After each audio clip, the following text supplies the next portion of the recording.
Olá, meu nome é Bárbara da Rosa. Hoje eu vou dar aula de Direito Constitucional com o tema Poder Constituinte para você, tá bom?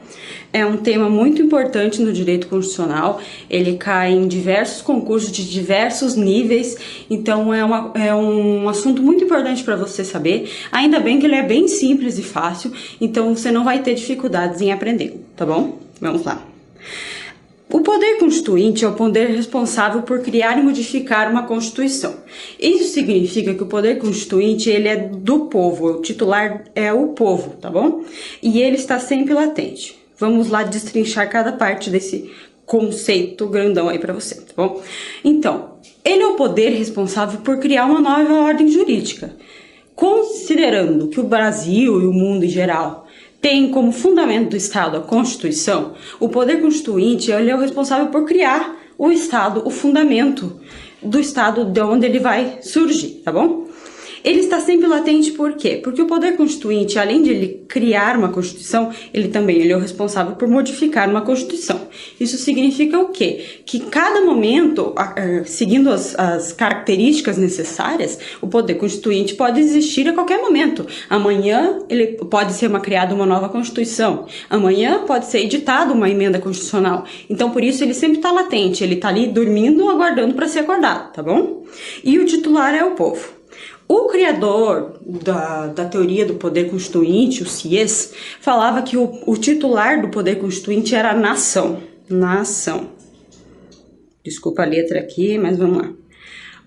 Mas, atualmente, diante dos desenvolvimentos da teoria do Estado, política, enfim, a gente transferiu essa titularidade para o povo, tá bom? Vamos lá. Aqui nós vamos ver, eu fiz uma divisão, não é doutrinariamente muito correta, mas é só apenas para você conseguir visualizar o poder constituinte de uma forma completa, tá bom? Então a gente viu aqui que o poder constituinte é latente. Vamos ver aqui, peraí.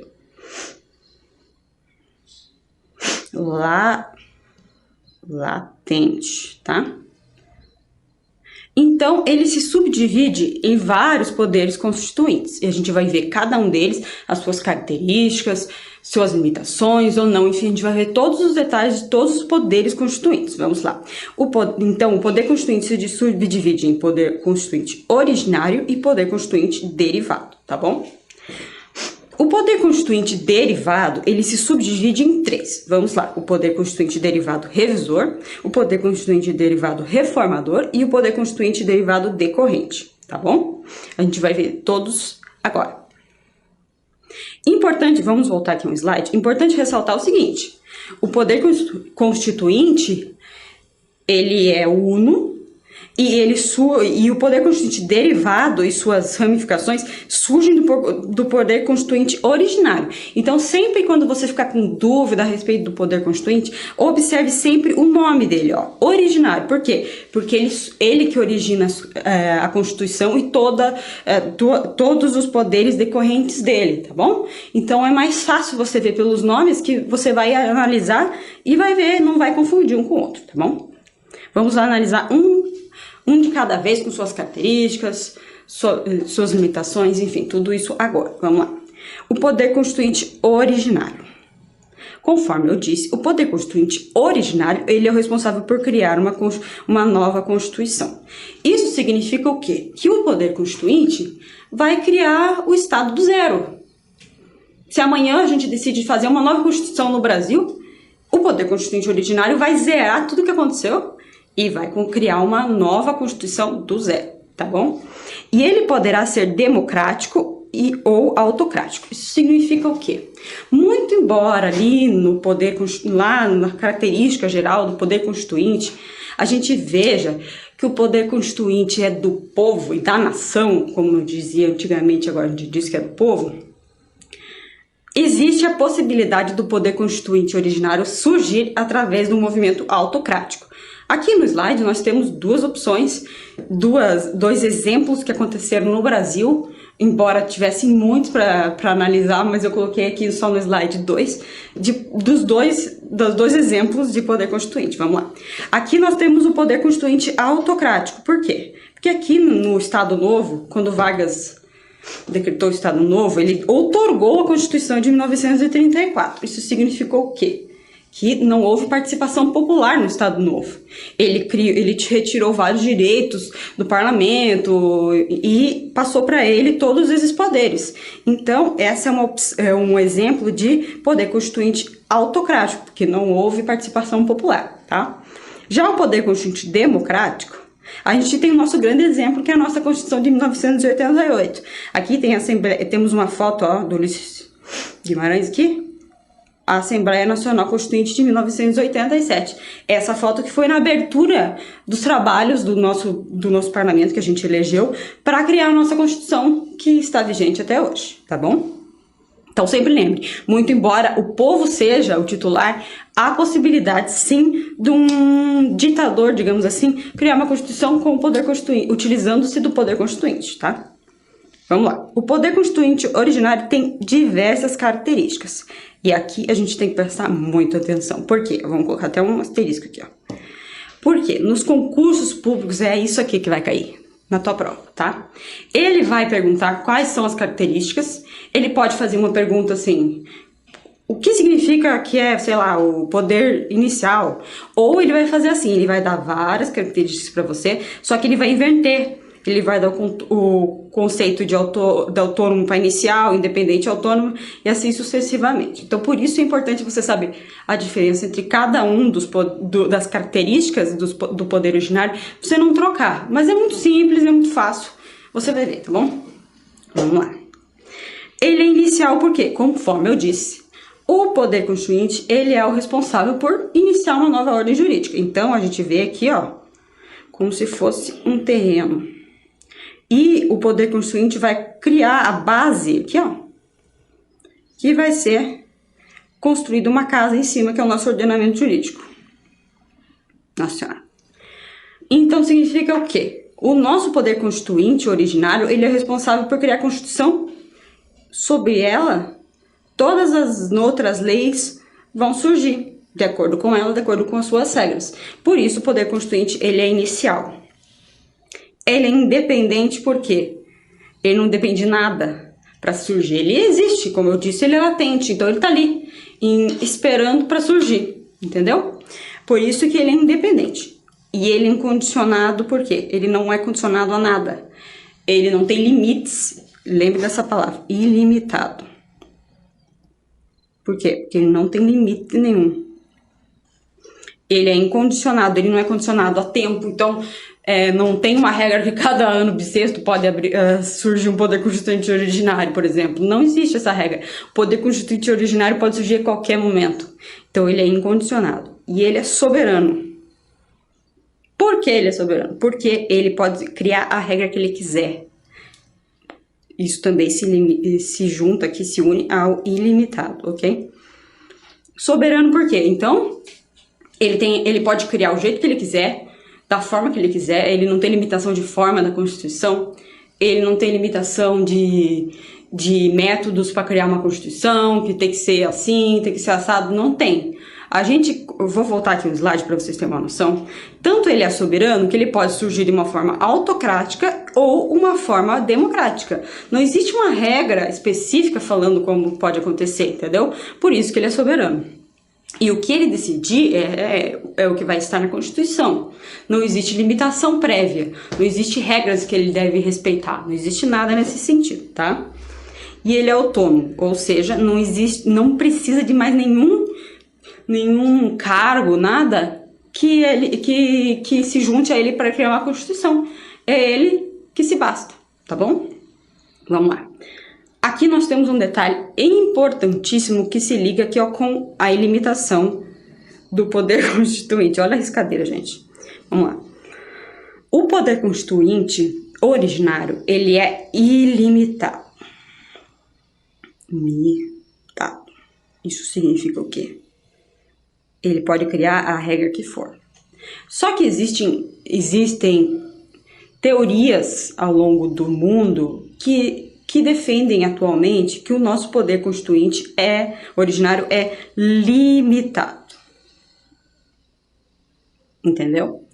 Entretanto, no Brasil, o Supremo Tribunal Federal decidiu que o nosso poder constituinte é ilimitado, ou seja, ele não tem limites. Ok? Só que eu vou explicar para você por que tudo isso surgiu, todo esse embate, ok? Vamos lá. O Supremo Tribunal Federal, desculpe, decidiu que nós seguimos a corrente positivista, portanto, nosso poder constituinte não tem limites. Nossa, mas eu vou lembrar disso na prova? O que diabos é corrente positivista? Vamos com calma que a gente já vai descobrir, vamos lá. Nós seguimos o conceito de ordenamento jurídico de Hans Kelsen. O Hans Kelsen criou ele criou na sua teoria um estado onde é uma pirâmide e aqui em cima a mãe das normas é a nossa Constituição, tá? E as demais legislações, leis, decretos, portarias, enfim, devem estar correspondentes à Constituição, ok? Então, tomando por base que a gente tem uma pirâmide, o topo da pirâmide é a Constituição Federal, não faz sentido, logicamente, dizer que o poder originário, constituinte originário, que cria o topo da pirâmide, ele deve se respeitar algum limite que existe antes dela. Porque a pirâmide é ela ali. Ele está no topo da pirâmide, não existe além do topo da pirâmide. Portanto, ele é ilimitado.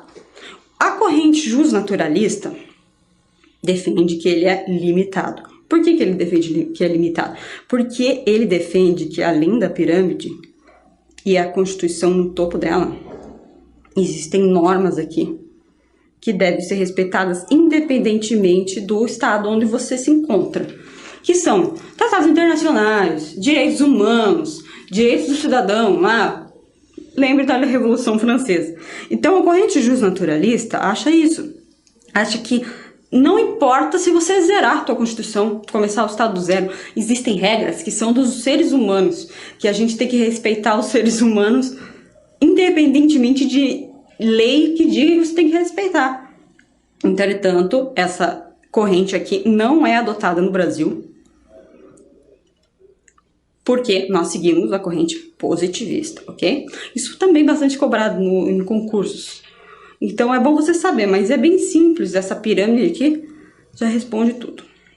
Vamos lá.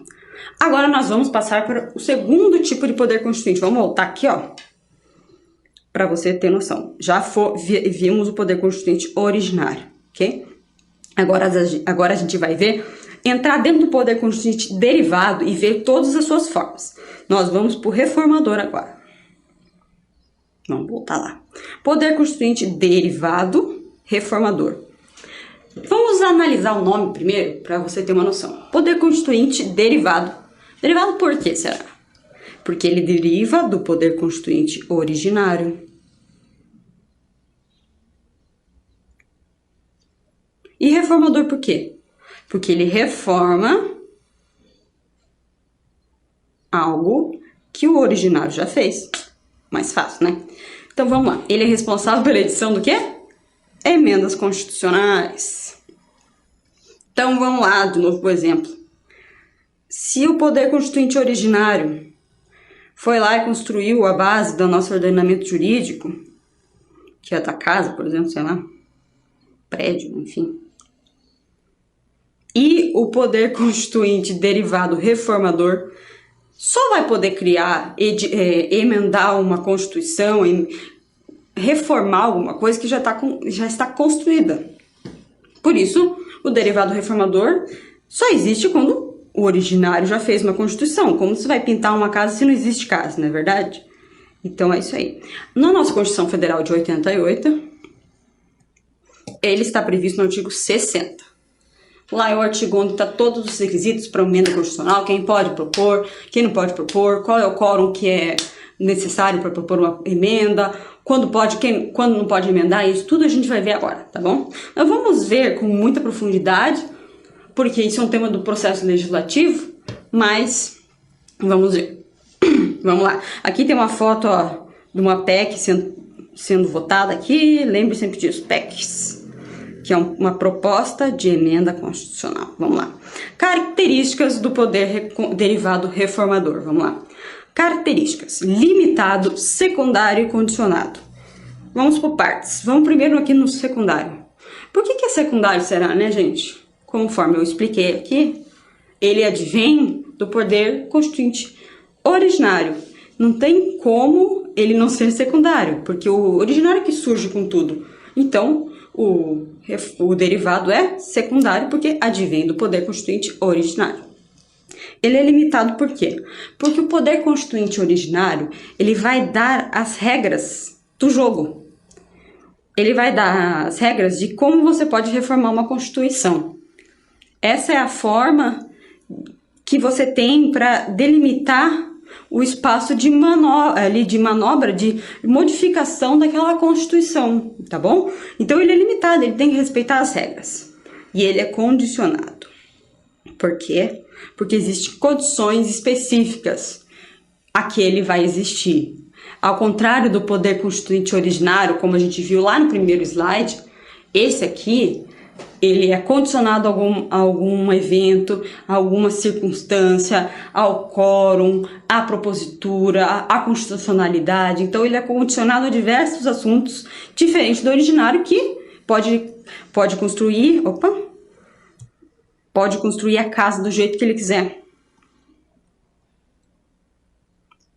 Aqui o reformador não, ele tem que seguir as regras, ó, só pode uma janela, só pode uma porta, enfim, você vai ver. Vamos lá. Poder constituinte reformador, suas limitações. As limitações são divididas em formais e circunstanciais. Ok? Então, vamos lá. O que são as limitações formais?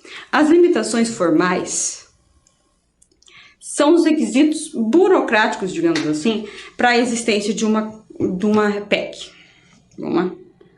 Como que eu faço para propor uma PEC? Então, os requisitos formais são o quê? Quem que pode propor uma PEC? As pessoas listadas no artigo 60. Já vamos ver. Quantos deputados, senadores, enfim, podem votar para passar uma PEC em cada casa? Temos o quórum de 3.500 em 2 turnos em cada casa. Ó. Então, conforme uma lei ordinária lá, passa com outro quórum em 1 turno. Aqui não, tem que ser 2 turnos em cada casa. Então, ela é votada 4 vezes. E tem que passar 4 vezes com o quórum de 3.500. Difícil, né? Matérias proibidas de abolir. Também temos matérias que as propostas de emenda constitucional não podem tratar.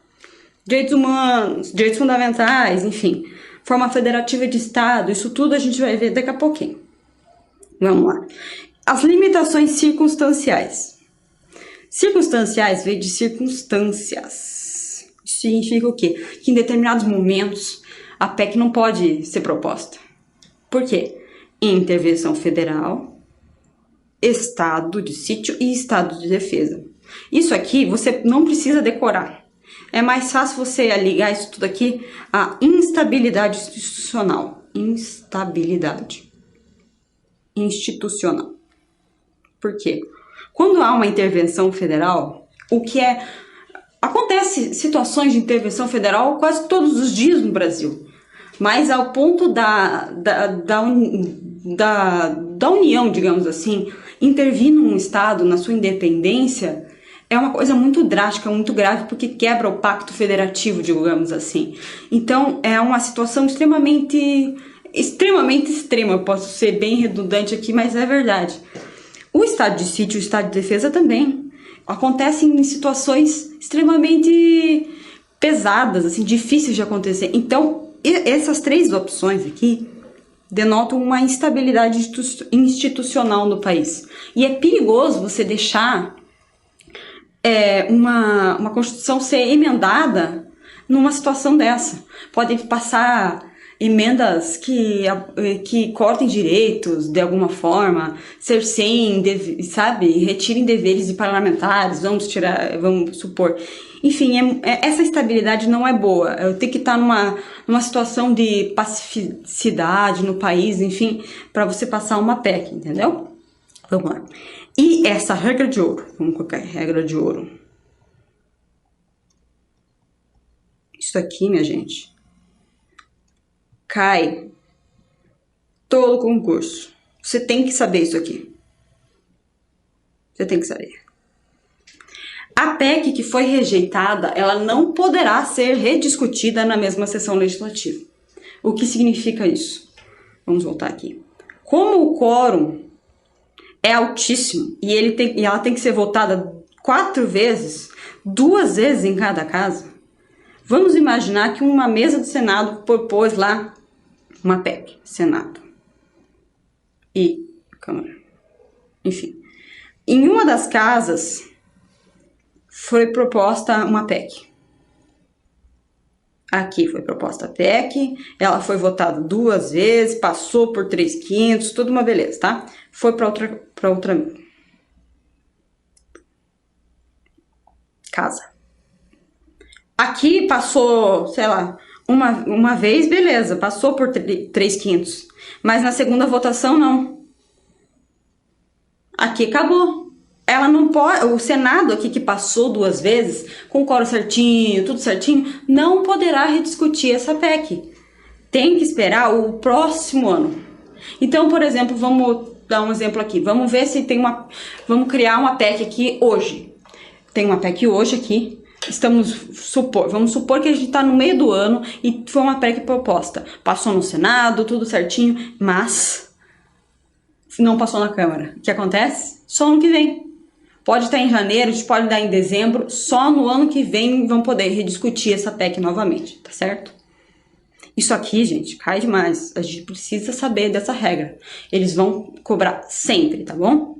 Vamos lá. Aqui tem o artigo 60. Você não vai precisar decorar esse artigo aqui. Sabendo das regras em geral, você vai poder ficar tranquilo. O problema é que você tem que saber, sim, aqui, ó. Quem pode propor uma emenda constitucional. Agora, também temos um detalhe importantíssimo aqui, ó. 1/3 dos membros da Câmara dos Deputados ou do Senado Federal, membros, presidente da República, mais da metade das assembleias legislativas de todos os estados, mais da metade, e cada uma tem que votar por maioria relativa de seus membros, tá bom? Aqui, ó, um detalhe importantíssimo. Não existe propositura popular de emenda constitucional.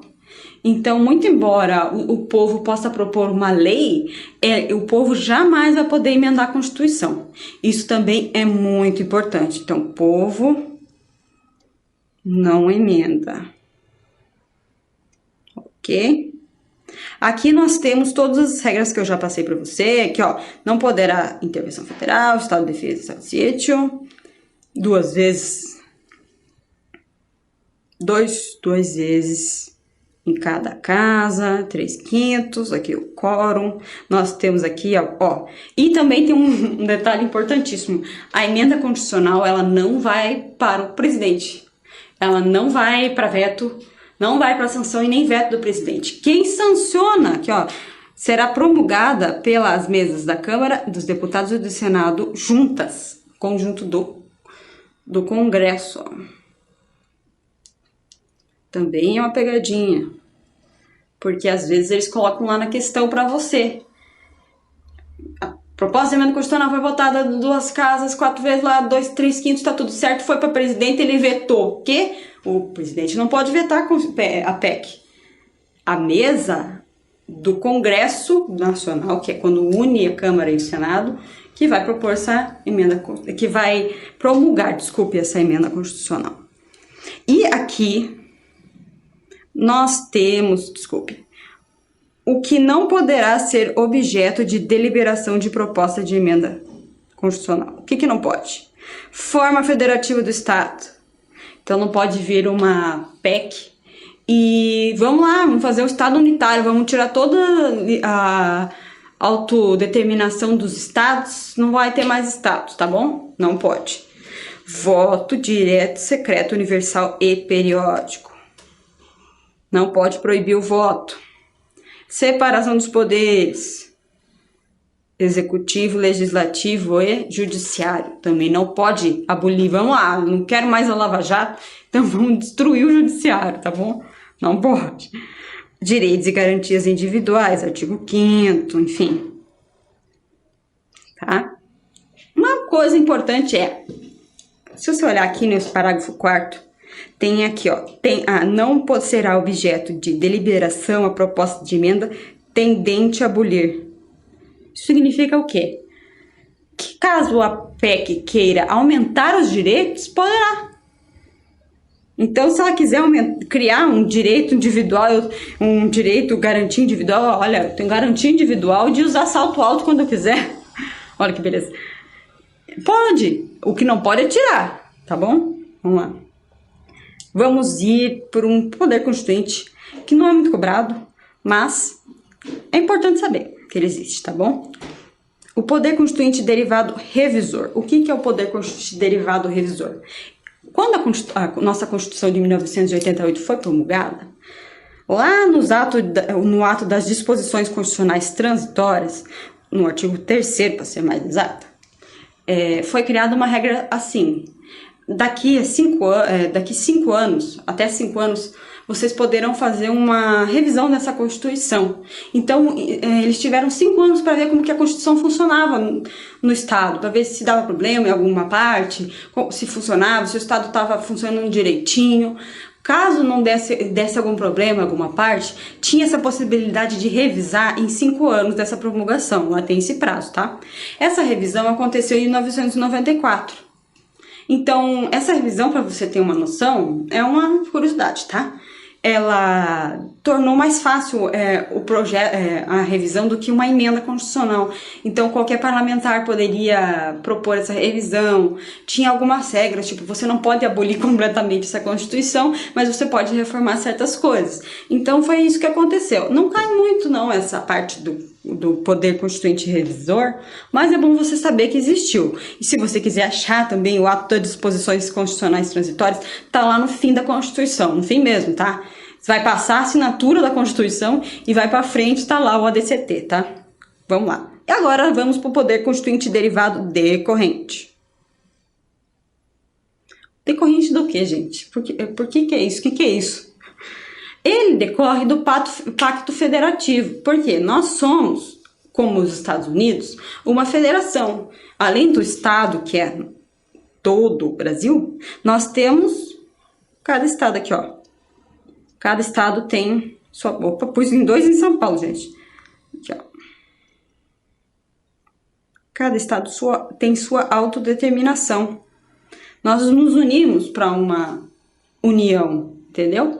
Mas nós somos estados separados com sua autodeterminação, enfim, independência. Esse poder constituinte derivado, ele cria, então, a possibilidade de criação das constituições estaduais.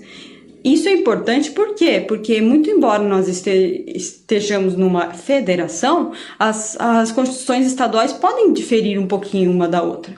Não tanto no Brasil como nos Estados Unidos. Isso por causa do surgimento da nossa federação. Lá, os estados surgiram primeiramente, depois a União. Aqui foi o contrário.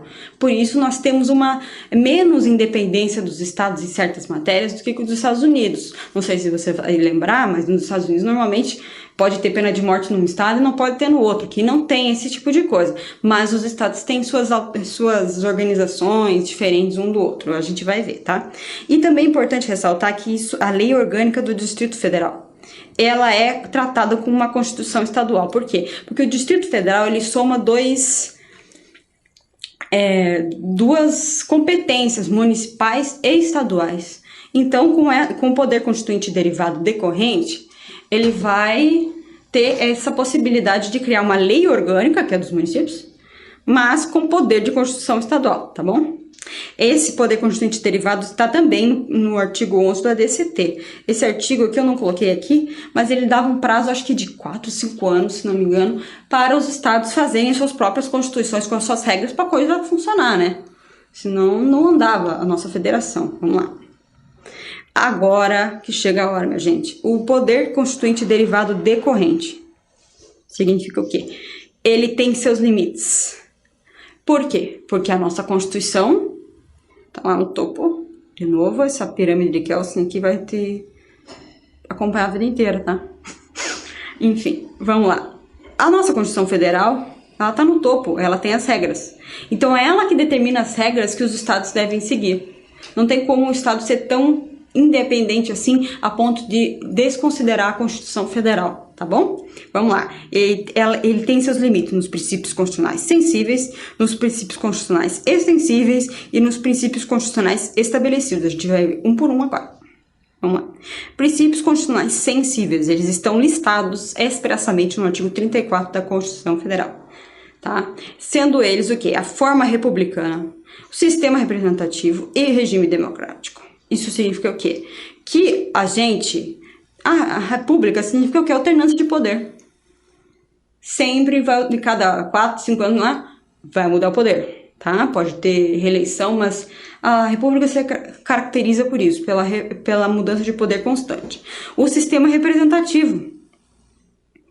Nós somos representados nos estados governador, no caso. A maioria vai votar. Ele vai ser o representante nosso lá no poder, tá bom? E o regime democrático, principalmente. Nós estamos numa democracia. Não é possível que o estado de São Paulo fale que não, aqui vai ser monarquia só. O resto é democrático, mas aqui é monarquia, tá? Não pode, a gente tem que respeitar o regime democrático. Tem que respeitar os direitos da pessoa humana, artigo 5º e demais. A autonomia municipal. Aqui que são elas. Vamos voltar aqui para você ter uma noção. Além da União, a nossa federação é uma das únicas do mundo, porque em geral os Estados Unidos, se não me engano, não é. Ela é separada em 3. União, estados e municípios. Os municípios estão no Pacto Federativo, diferentemente em outros estados aí federativos. Aqui não, a União também o município, desculpe, faz parte do nosso Pacto Federativo.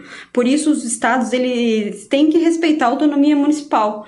O município tem sua lei orgânica. À medida que ela respeite a lei estadual e a Constituição Municipal, ele tem a autonomia também. Então, os estados têm que respeitar a autonomia municipal. E os estados têm que prestar contas e têm que respeitar o mínimo de dinheiro exigido em saúde e ensino que está lá na Constituição Federal, 50%, se não me engano, enfim. Ele tem que respeitar todos esses princípios sensíveis. Caso ele não seja respeitado, o que acontece? Intervenção federal. Uma das hipóteses em que não se pode fazer emenda constitucional. Por quê? Porque quando o Estado desrespeita esses princípios constitucionais sensíveis, ele está ameaçando a federação. Está ameaçando a autonomia da federação em todos os seus níveis, federais, estaduais e municipais. Por isso, a federação, a União, poderá ir lá e intervir nesse estado e falar: epa, você está fazendo errado, você está desrespeitando esses artigos. Você tem que respeitar, tá bom? Princípios constitucionais extensíveis. Olha, em geral são regras de organização do Estado, tais como Tribunal de Contas, a forma de eleição do chefe do Poder Executivo, que é majoritária. Não pode criar uma proporcional para o chefe do Executivo, majoritária para os deputados estaduais. Não existe isso, tem que seguir uma regra única para a federação toda. Os princípios básicos do processo legislativo. Quem propõe, quem pode propor, não tanto. Mas, tipo, quórum para leis complementares, ordinárias, enfim, pode. Tem que seguir. Requisitos para criar a CPI. A CPI está listada lá na Constituição Federal. Tem requisitos. Tem poderes que estão limitados pela Constituição Federal. Não pode vir uma lei estadual aí dar superpoderes de juiz para uma CPI. Não pode. Competência dos 3 poderes. Não pode vir uma Constituição estadual falar que o judiciário só tem competência para ler processo. O resto, tudo quem faz é o executivo. Não pode. E tem que respeitar também, tá? E os princípios constitucionais estabelecidos. Princípios tributários, que é anterioridade tributária. Não pode fazer uma lei 90 dias antes. Tem que fazer uma lei tributária criando um tributo 90 dias antes de aumentar, enfim. As pessoas não podem ser surpreendidas por tributos Tem que respeitar a capacidade contributiva de cada pessoa. Eu não posso criar uma lei lá, um tributo que te cobre R$1 milhão por mês, entendeu? Não pode isso, tá? Imunidades tributárias, os livros, as igrejas, enfim, todo mundo que tem a imunidade tributária, ela sempre vai decorrer da Constituição, sempre, tá? Então, tá lá, é taxativo quem pode ser imune dos tributos, não pode o Estado criar mais, só dentro daquele limite de baliza que a Constituição te dá. Vedações do artigo 19 da Constituição, que está aqui. O artigo 19, sinceramente, ele não é muito abordado, mas tem regras que são gerais que você vai observar, que são fáceis. Aqui, ó. É vedado os 3 níveis da federação fazer o quê? Estabelecer cultos religiosos, embaraçar os cultos religiosos, estabelecer como religião oficial do Estado. Então, aqui no Paraná, só pode católico, é a religião oficial do Estado, não existe isso, tá? Ele tem que não pode recusar fé aos documentos públicos. Os documentos públicos têm presunção de veracidade, então é proibido os 3 níveis da federação recusar fé aos documentos públicos. Inclusive, se o seu funcionário público recusar fé a um documento público, ele pode ser até demitido. Criar distinções entre brasileiros ou preferências entre si. Então, quem nasceu em São Paulo, ele tem preferência, não paga tanto imposto quanto quem nasceu na Paraíba e foi para São Paulo. Isso é inadmissível, não pode, tá? Vamos voltar aqui. Regra das intervenções. O Estado não pode mudar as regras de intervenção da União nele, isso seria inadmissível, nem dele para os municípios. As regras de intervenções valem para o Brasil inteiro, então não pode ser num estado diferente do outro, tá? A criação e organização dos municípios. A criação e organização dos municípios é um tema muito polêmico. O Supremo Tribunal Federal já tratou desse tema milhões de vezes. Por quê? Porque o povo cria município toda hora, ilegalmente. E essas regras de criação de município estão lá na Constituição Federal, então devem ser respeitadas a Constituição Federal. Por quê? Porque pode se tornar curral político, forma de cercear as pessoas no município, ganhar mais dinheiro, desviar dinheiro, enfim. Então essas regras estão lá na Constituição, os estados não podem mudar essas regras. Os limites, os princípios da administração pública que estão no artigo 37 da Constituição, que são aquele famoso LIMP: legalidade, impessoalidade, moralidade, publicidade e economicidade.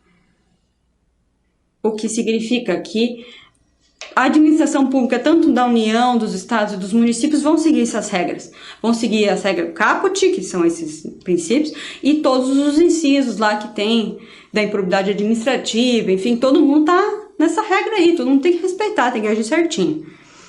Também os estados não podem mudar a organização da justiça, da MP, da defensoria, eles são independentes, o judiciário, o Ministério Público, tem sua auto-organização, tem seu orçamento, não pode intervir nesses poderes. E a segurança pública também, tem lá na Constituição até tem as competências dos policiais federais, militares, civis, enfim, todos da segurança pública em geral, eles estão lá as competências. Nós já vimos aqui, vamos lá. Por fim, chegamos ao final, temos o José Afonso da Silva, que é um grande doutrinador no direito constitucional. Além daquelas regras ali que já estão determinadas no Supremo Tribunal Federal, na doutrina em geral, o José Afonso da Silva apontou algumas regras gerais que são simples, que você pode até imaginar que os estados devem respeitar, mas na doutrina dele ele apontou e eu achei melhor apontar aqui para você, que são a separação dos poderes, o poder legislativo unicameral, ou seja, não existe Senado nos estados, só existem as assembleias legislativas. Os estados não podem criar bicâmeras dentro dos próprios estados, não existe nem como fazer isso, mas enfim. O executivo no pessoal, não existe primeiro-ministro, enfim, 2 executivos que fazem parte ali, só o governador. Governador.